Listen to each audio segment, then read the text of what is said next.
कुन पहाडले कुन खोलाले तिम्रो गति छेक्यो थियो र वीर पुर्खा कुन आँधीले तिम्रो यात्रा रोके थियो र गरुडको झै बेग तिम्रो कुन आकाशले बाँध्न सक्यो पौरखले रच्यौ नेपाल पहाड तराई जुट्न सक्यो।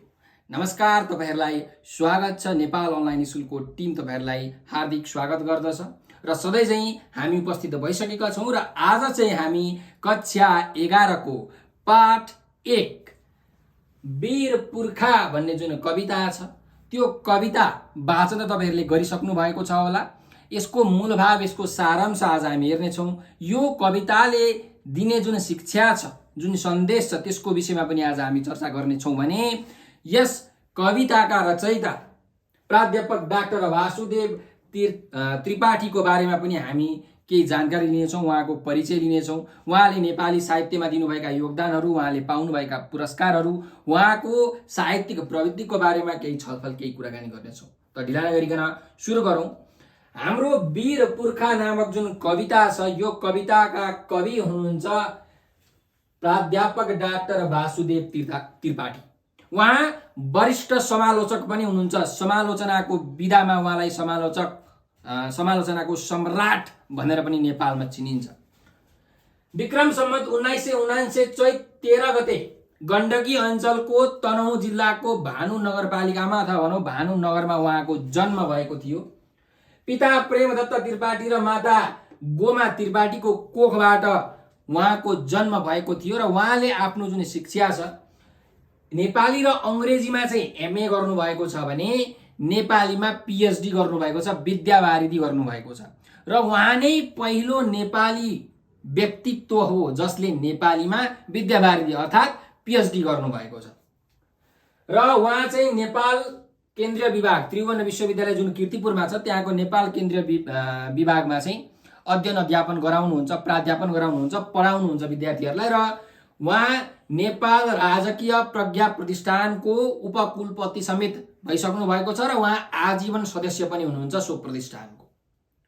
अब कुरा गरौं उहाँले नेपाली साहित्यको क्षेत्रमा के कस्तो योगदान दिनुभएको छ त। उहाँले विभिन्न काव्यहरूको, गीतहरूको, कविताहरूको रचना गर्नुभएको छ, निबन्धहरूको पनि रचना गर्नुभएको छ।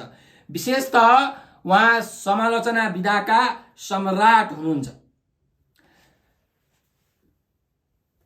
प्राध्यापक डाक्टर वासुदेव त्रिपाठीले विक्रम सम्वत 2017 सालबाट आफ्नो साहित्यिक यात्रा सुरुवात गर्नुभएको थियो। यो दुनिया तिम्रै हो भन्ने कविता मार्फत।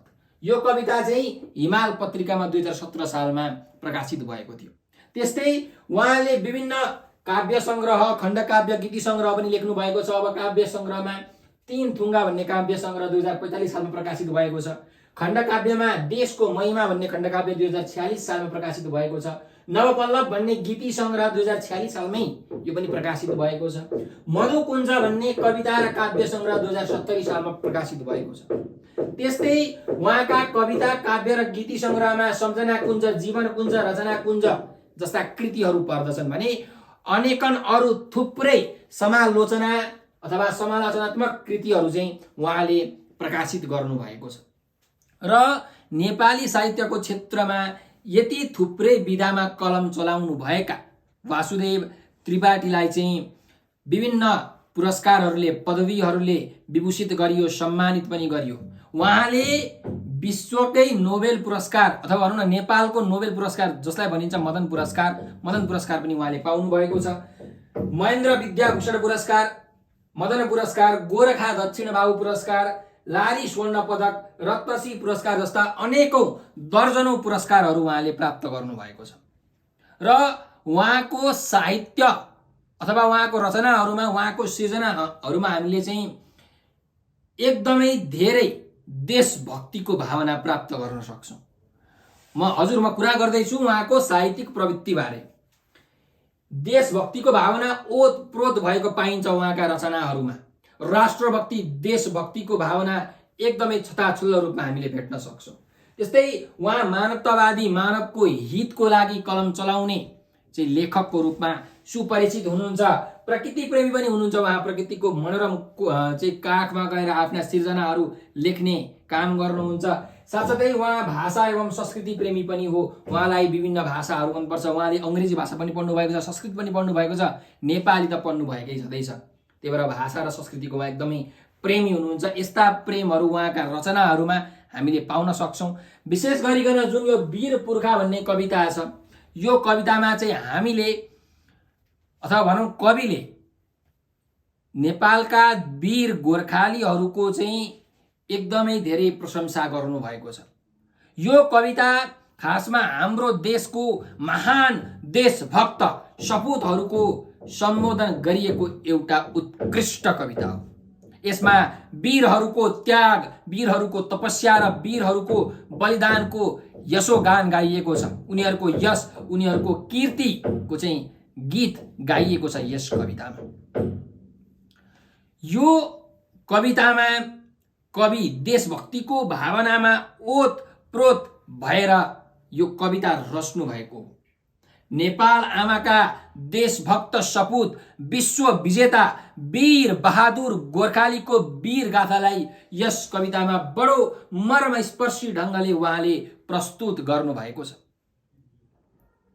देश र जनताको भलाइका लागि आफ्नो ज्यानको बाजी लगाउने महान वीरहरूका योगदानकै कारणले गर्दाखेरि नेपाल विश्वको मानसपटलमा एकदमै स्वतन्त्र, स्वाधीन, अखण्ड र सार्वभौम सत्ता सम्पन्न राष्ट्र बनेको छ। इतिहास साक्षी छ। हामीले धेरै इतिहासका कथाहरू, धेरै व्यथाहरू हामीले पढेका छौँ।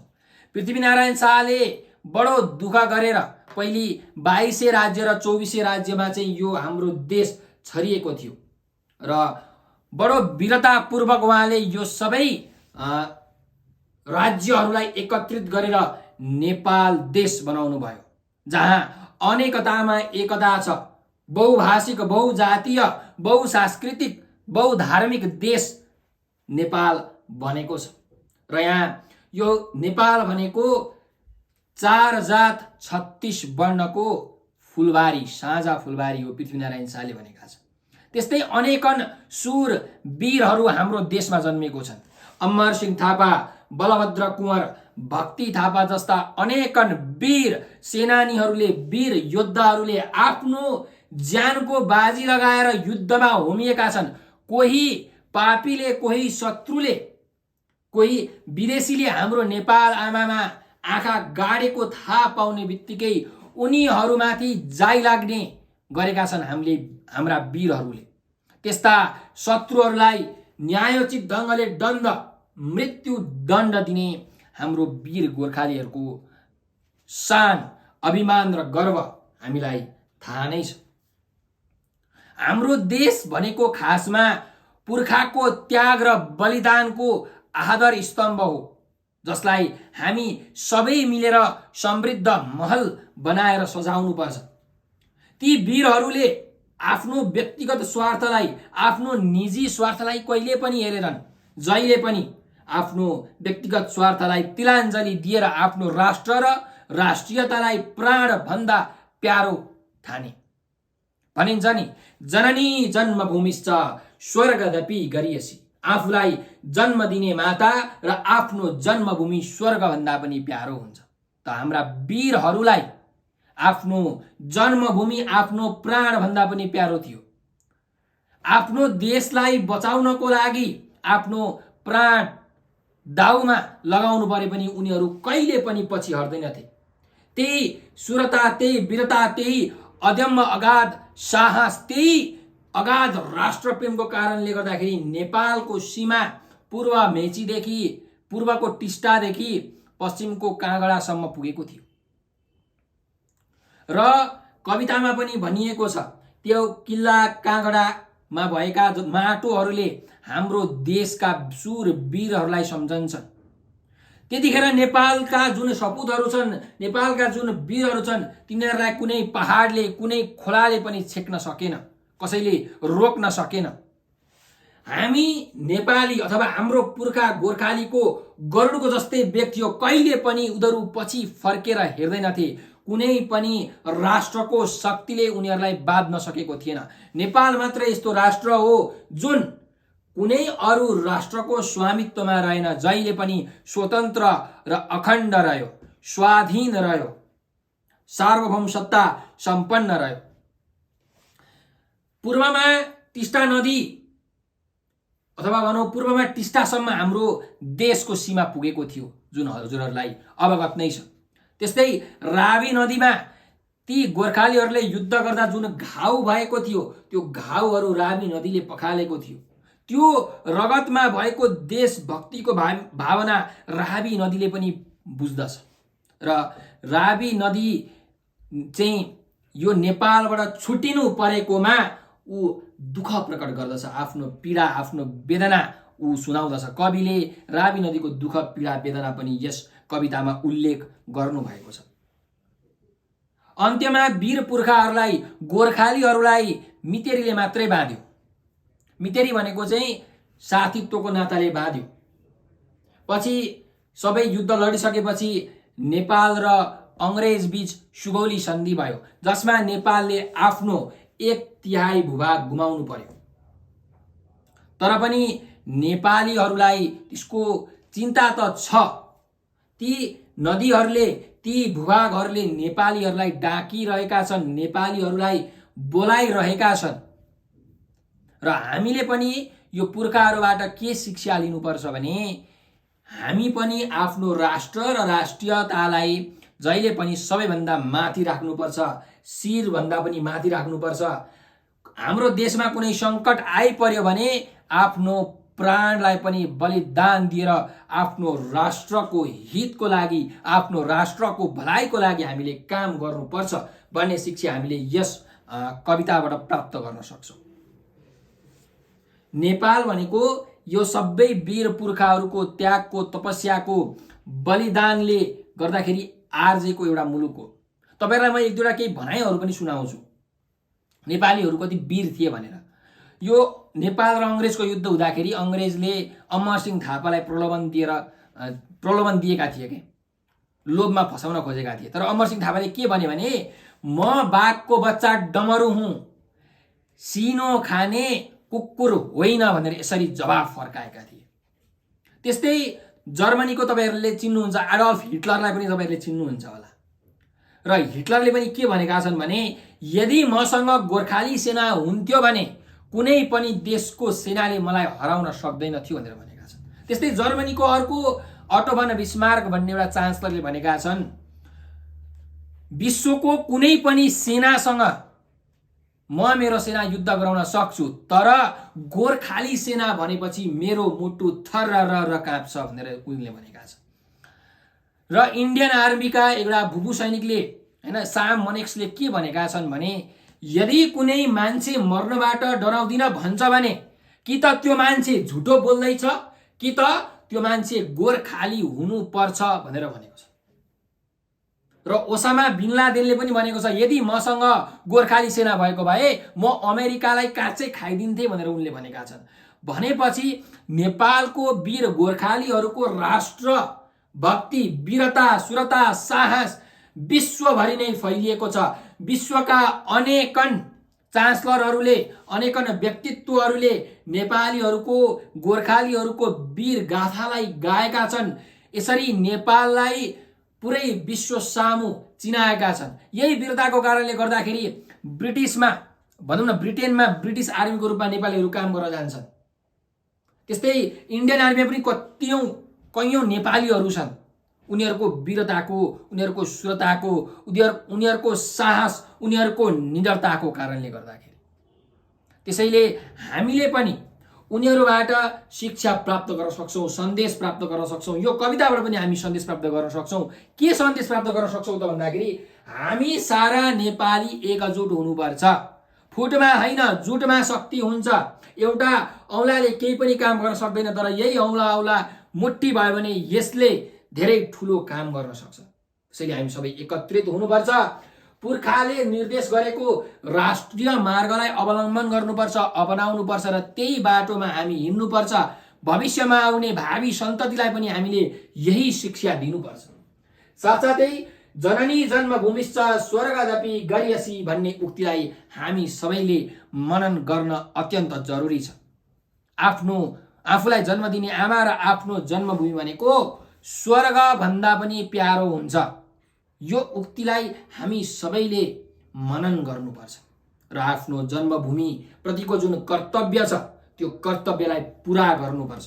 त्यस्तै गरिकन नेपाली मनमा हामी सबैले आम नेपालीको मनमा देशप्रतिको जुन भक्ति छ त्यो भक्तिको भावनालाई जागृत गर्नुपर्छ, उजागर गर्नुपर्छ। नेपाली मनमा वीरताको भावना एवं राष्ट्रिय चेतना जगाउनुपर्छ। जस्ता वीरहरू हाम्रा पुर्खाहरू थिए त्यस्तै वीरताको भावना हरेक आम नेपाली जनताको मनमा हामीले जगाउनुपर्छ भन्ने शिक्षा पनि हामी यो पाठबाट पाउन सक्छौँ अथवा हाम्रो वीर पुर्खाको चाहिँ इतिहासबाट पनि प्राप्त गर्न सक्छौँ। साथसाथै राष्ट्रघाती र राष्ट्रविरोधीलाई उचित दण्ड दिनुपर्ने, न्यायोचित दण्ड दिनुपर्ने भन्ने शिक्षा पनि पाउँछौँ। यदि कोही हाम्रो राष्ट्रमाथि आँखा लाउँछ अथवा राष्ट्रलाई घात गर्छ, राष्ट्रलाई नराम्रो हुने काम गर्छ भने त्यस्तालाई उचित न्याय अथवा उचित दण्ड दिनुपर्छ। न्यायोचित न्याय अनुसारको दण्ड सजाय हामीले दिनुपर्ने हुन्छ भन्ने शिक्षा पनि हामी यो कथाबाट प्राप्त गर्न सक्छौँ। भने हामीले आफ्नो व्यक्तिगत स्वार्थलाई कहिले पनि हेर्नु हुँदैन, आफ्नो निजी स्वार्थलाई कहिले पनि हेर्नु हुँदैन। आफ्नो राष्ट्रको हितको लागि, आफ्नो राष्ट्रको भलाइको लागि सदैव तत्पर रहनुपर्छ। आफ्नो ज्यानको बाजी लगाउन पनि तयार हुनुपर्छ, रेडी हुनुपर्छ भन्ने शिक्षा हामीले यस कविताबाट प्राप्त गर्न सक्छौँ। त भाइ बहिनीहरू, तपाईहरुलाई यो कविता कस्तो लाग्यो, यसको मूलभाव कस्तो लाग्यो, यसले दिने शिक्षा कस्तो लाग्यो कमेन्टमा प्रतिक्रिया अवश्य पनि दिनुहोला। र हजुरहरुकै लागि भनेर हामीले नेपाल अनलाइन स्कुल भन्ने युट्युब च्यानलमा क्लास 1 देखि ब्याचलरसम्मका विभिन्न विषयका, विभिन्न सब्जेक्टका, विभिन्न च्याप्टरका, विभिन्न टपिक्सहरुका चाहिँ 25,000 भन्दा धेरै भिडियो बनाएर हालिसकेका छौं, जसमा तपाईहरुले च्याप्टर वाइज क्वेशनको सोलुसनहरु, ओल्ड क्वेशनको सोलुसनहरु, मोडल क्वेशन सेटहरुको सोलुसनहरु, कन्सेप्ट बेस्ड क्वेशनका सोलुसनहरुको भिडियो भेटाउन सक्नुहुन्छ र ती भिडियोहरु हेरेर आफ्नो ज्ञानलाई सर्वोच्च शिखरमा लग्न सक्नुहुन्छ, आफ्नो एक्जामलाई राम्रो गर्न सक्नुहुन्छ, आफ्नो कन्सेप्टलाई क्लियर गर्न सक्नुहुन्छ। र कृपया हाम्रो भिडियोलाई लाइक र शेयर गर्न भने नबिर्सनु होला। हाम्रो युट्युब च्यानललाई सब्स्क्राइब गरिदिनु होला। टिकटकमा, फेसबुकमा, भाइबरमा पनि हाम्रो नेपाल अनलाइन स्कुल भन्ने एकाउन्ट छ, त्यो एकाउन्टलाई पनि कृपया फलो गरिदिनु होला भन्दै म आज बिदा लिन चाहन्छु। तर जानुभन्दा अगाडि म तपाईहरुलाई एउटा जानकारी गराउन चाहन्छु। यदि तपाईहरुलाई कुनै पनि क्लासको, कुनै पनि विषयको भिडियोहरु चाहिएको छ भने नडराइकन यथाशीघ्र हाम्रो यो सम्पर्क नम्बर 9849595895 9849595895 यो नम्बरको भाइबर, टेलिग्राम अथवा व्हाट्सएप तपाईले जहाँ पनि मेसेज गर्दा हुन्छ। के लेख्नुस् भने सर मलाई क्लास 11 को सबै विषयको भिडियो पठाइदिनुस् अथवा मलाई क्लास 11 को नेपालीको भिडियो पठाइदिनुस्, मलाई क्लास 10 को पठाइदिनुस्, 12 को पठाइदिनुस्, बीबीए को पठाइदिनुस्, बीबीएस को पठाइदिनुस् भनेर भन्नुस्। हामी त्यो क्लासको, त्यो सब्जेक्टको भाइबरको सबै भिडियोजहरु जति हामीसँग उपलब्ध छन् ती सबै भिडियोहरु हामी तपाईहरुलाई पठाइदिन्छौं र तपाईहरुले आफ्नो एक्जामहरुलाई पनि राम्रो गर्न सक्नुहुन्छ। मैले भनि नै हाले र हाम्रो साथ र सहयोग सदैव यसरी नै दिइराख्नु होला। हजुरहरुको अगाध प्रेमले गर्दाखेरि, अगाध मायाले गर्दाखेरि, अगाध स्नेहले गर्दाखेरि अहिले हामी यो स्थितिमा आइपुगेका छौं। हजुरहरुले यो भिडियो अन्तिमसम्म हेरिदिनु भयो, त्यसको लागि हजुरलाई हृदयबाट धेरै धेरै धन्यवाद दिन चाहन्छु। स्वस्थ रहनुस्, व्यस्त रहनुस्, मस्त रहनुस्।